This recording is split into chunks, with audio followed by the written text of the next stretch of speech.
সামাজিক মাধ্যমে পাকিস্তানের সমর্থনে পোস্ট নজরে আসতেই যুবককে গণপ্রহার স্থানীয়দের। উত্তর 24 পরগনার বারাসাতের ঘটনা। জানা গিয়েছে অভিযুক্ত যুবকের নাম রিজওয়ান কুরেশি।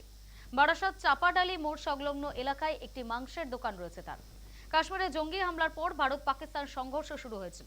এই আবহে সোমবার রিজওয়ান সামাজিক মাধ্যমে পাকিস্তানের জয়গান করে একটি বিতর্কিত পোস্ট করেন।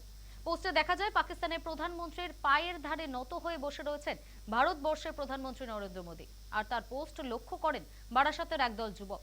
তারা মঙ্গলবার সকালে অভিযুক্ত রিজওয়ান কুরেশির দোকানে যান এবং তার উপর চড়াও হন।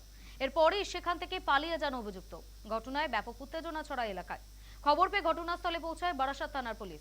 অভিযুক্তের বিরুদ্ধে লিখিত অভিযোগ দায়ের করা হয়েছে বারাসাত থানায়। ঘটনার তদন্তে বারাসাত থানার পুলিশ।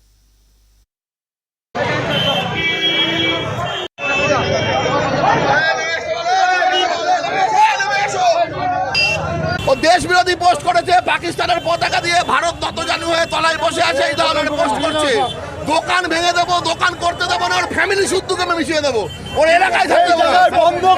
পুলিশ মানি না, পুলিশ আসেনি, পুলিশ মানি না, পুলিশ মানি না।